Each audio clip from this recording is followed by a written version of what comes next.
Il est déjà publié, il est à Armatan.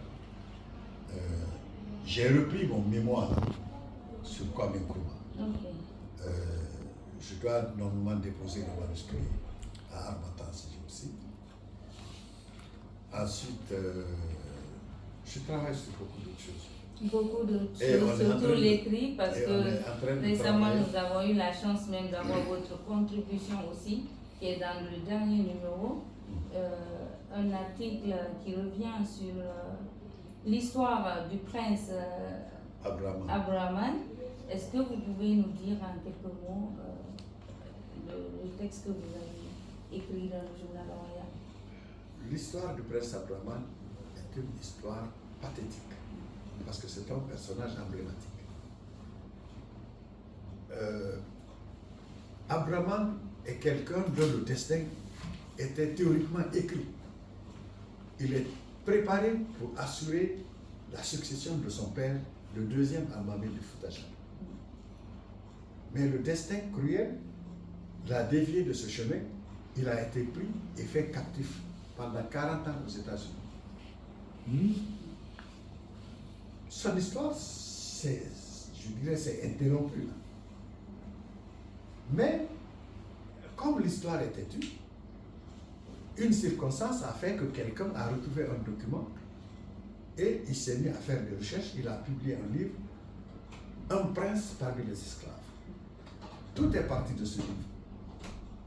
L'ambassade des États-Unis, dont la politique est d'appuyer les Noirs américains qui veulent retrouver leur racine, a aidé à diffuser cette histoire. On a fait une conférence ici, une conférence à l'Université de Dakar. On a essayé de faire connaître cette histoire. Donc, la famille du prince, à Timbo, s'est saisie de cette histoire. Un jeune a échangé avec des gens sur Internet. Il a échangé avec une fille. Elle dit qu'elle est de la 7e génération des descendants du prince.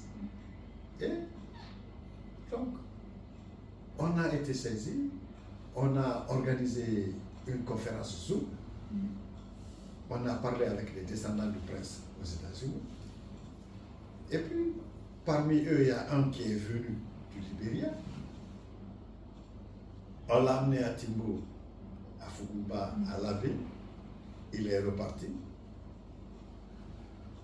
Nous-mêmes, on a envoyé une mission au Libéria, parce que le prince, quand il est venu au Libéria, il est venu avec sa femme, et deux autres de ses enfants sont venus le rejoindre. Donc, il a une descendance sur ce Libéria.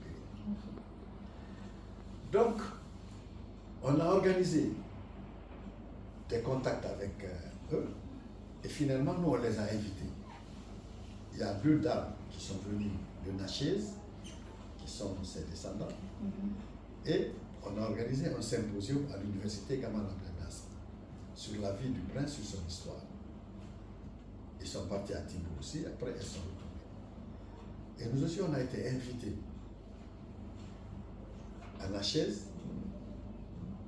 On a lancé, on a dit aux gens, écoutez, l'ambassade des États-Unis est prête à donner des visas à ceux qui veulent aller, mais ceux qui ont les moyens de payer leurs billets et leur séjour et revenir.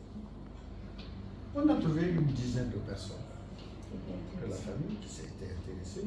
On a acheté le billet, on est parti louer un hôtel, on est resté là. Et à cette occasion, on a rencontré le maire, on a rencontré les descendants, on a rencontré une forte communauté. Ils ont montré l'intérêt qu'ils ont à retrouver leur racine. Et le maire a dit, écoutez, moi je vais donner une journée ici qu'on va appeler la journée du prince Abraman, c'est le 9 mai. Donc, on a été une première fois, on a été une deuxième fois, mais chaque fois qu'on est venu, la première fois qu'on est venu, l'ambassadeur des États-Unis a quitté son poste pour venir à Washington nous recevoir au département d'État. Vous avez vu l'intérêt que les Américains accordent à cela. On a été reçus 2 fois au département d'État. C'est la 2e fois qu'on a demandé aux Américains, aux descendants américains qui étaient avec nous, de venir à Guinée. On les a invités en décembre. Vous avez vu qu'on a reçu une quinzaine. Mais quand vous voyez les échanges qu'on avait avec eux, il y avait une trentaine de personnes qui s'étaient inscrites pour venir. Mais